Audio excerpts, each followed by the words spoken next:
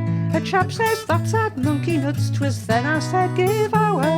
I took a front seat in the stalls, commenced to look about, when everybody in the place at once began to shoot. Hi canny man, hoya hapney out, you'll see some fun, there is need doot, wherever I gan you'll hear them shoot. Hi canny man, hoya hapney out. Once I thought that I would wed, no longer I would tarry about the ring, so off I went me single life to bury. The parson got the service hour, then I began to laugh, when coming out the church again, the folks began to chaff. Hi canny man, hoya hapney out, you see some fun, there is need doot, wherever I gan you'll hear them shoot. Hi canny man, hoya hapney out. Hi canny man, hoya hapney out, me father's in the jail and I canna get him out, wherever I gan you'll hear them shoot. Hi canny man, hoya hapney out.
Alex Swailes, my dear old thing. It's me, Taffy Thomas the storyteller, with a greeting for the Gadgy. Now whenever I see you, I have a riddle or a story for you. So here's a riddle I've made up especially for you. If I only met you once every year, and every year I asked you the same question, but you always gave me a different answer. The question was always the same, the answer always different, but your answer was always right. Then what might the question be? Well, the question, of course, is how old are you? You've just survived your decade as an octogenarian and now reached the notable 90s, so I thought that riddle was perfect for you. And I always loved processing past you by the town hall as part of the Morpeth gathering. But my fondest memory of my time with you, Alex, was when I met you and your grandchildren when it was the tall ships at New Bigham by the sea on the prom, and we swapped riddles and sea stories. They'll be grown up now, but they're never too old for a riddle or a story, and neither are you. So I'll give you one of the riddles I think I did on that day again.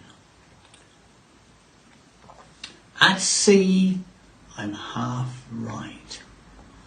With my friends gathered round me, you'll see me at night. Well, the answer to that, of course, is a star. Because if you're on a boat facing the bow, the right-hand side is starboard, and half of that is star. And no matter who's booked at the Morpeth gathering, as far as I'm concerned, it's the Gadgy who's always the star. So many, many happy birthday to you, Alex, and love to you and all your family. Have a great day. Love and legends, Taffy Thomas the storyteller.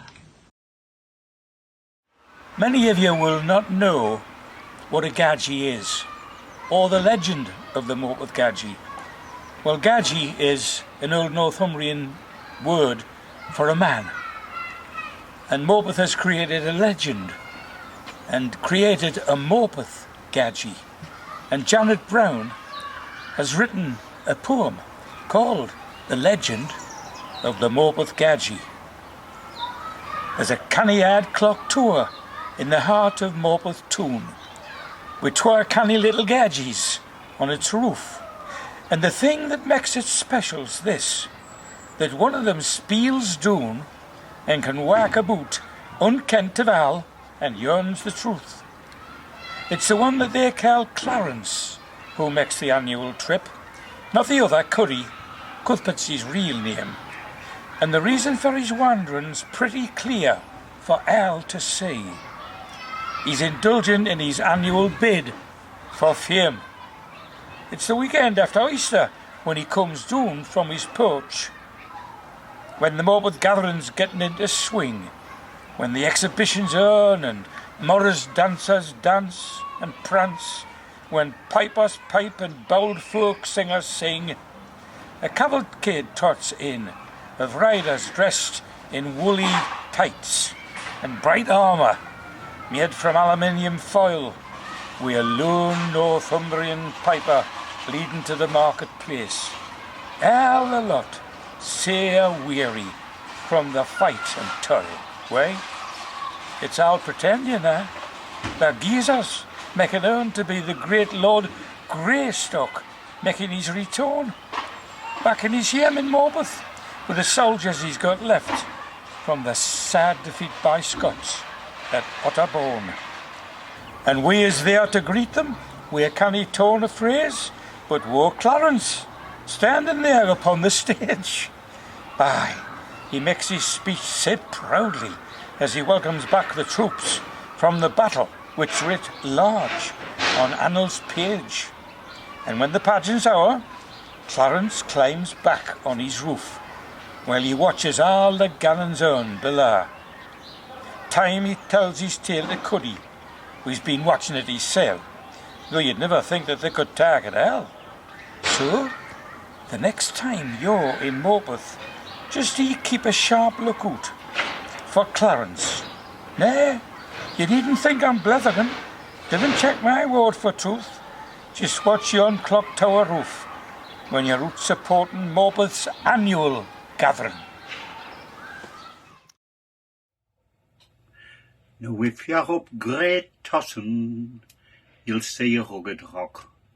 That's where the haggard rascal ran, around and round the block. Up and down the Simon side, across Northumberland, around and round the rugged rock, the haggard rascal ran. Now the Scotsman, he will roll his R's, they trip right off his tongue. Fae Glasgow Rangers to Wraith Rovers, where the football songs are sung. Fae Aberdeen to Roxburghshire, you'll hear the Scotsman trill. But we rule our ours quite differently. On the south side of the hill, it's up and down the Simon side, across Northumberland, around and round the rugged rock, the haggard rascal ran. And if you go to Normandy, the Frenchman he will say, Ooh la la, zut alors, Paris he'll say gay. So it was maybe Harry Hotspur of that noble Norman line that set the oars a-rolling from the Tweed down to the Tyne. It's up and down the Simon side, across Northumberland, around and round the rugged rock, the haggard rascal ran. And if you go to Lancashire, they have a subtle burr. From Burnley through to Barnoldswick, you'll hear that sound occur. But if you want your horse to travel far, don't rule them on the field. Come to broad Northumberland, and they'll gan for miles and miles. It's up and down the Simon side, across Northumberland, around and round the rugged rock, the haggard rascal ran. No accent, it is in retreat, in places seldom used. If you were to try it out on Tyneside, you'd find the folks bemused. But if you come to Kirkendale, you'll still hear that ancient sound. From Malwinton through to Thropton, it's still ganning round and round. It's up and down the Simon side, across Northumberland, around and round the rugged rock, the haggard rascal ran.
Planting by Fred Reid.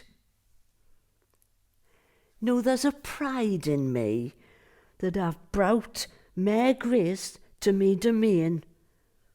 For see, I've planted a tree. And what was once, say, like a dead stack has climbed up in the air and now sways free and fair, with leaves that dance and with the breezes tack, whispering, bless me, I'm full of life. And so I look and I'm weel content. How full this world is of stupid strife, were greedy fools upon destruction bent. But here, me hand has brought a twig to life, or so it seems, as if I was a god.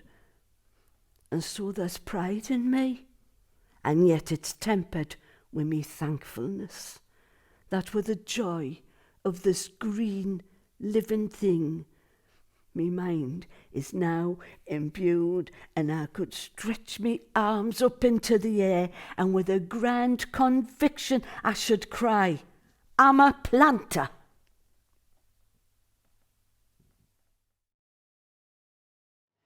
This is by way of a message to Alex Swailes Gadgy on Morpeth on the occasion of his 90th birthday. As it says in the song, I am always glad to see a man like thee. There's an old chap lives down our street in a cosy cottage greenhouse, and on a Sunday morning when it's fine, I often goes and sits with him to have a smoke and chat, because he is a dear old friend of mine. And when it's getting dinner time and dinner's ready then, I think it must be time for me to go. But he goes and hangs me out up just behind the out front door, and then to my surprise I hear him say, Hey, I'm always glad to see a man like thee. That is a welcome, lad, as welcome as can be. Fetch the cheer right up to table, suppers along as at our table, for I'm always glad to see a man like thee. Happy birthday, Alex!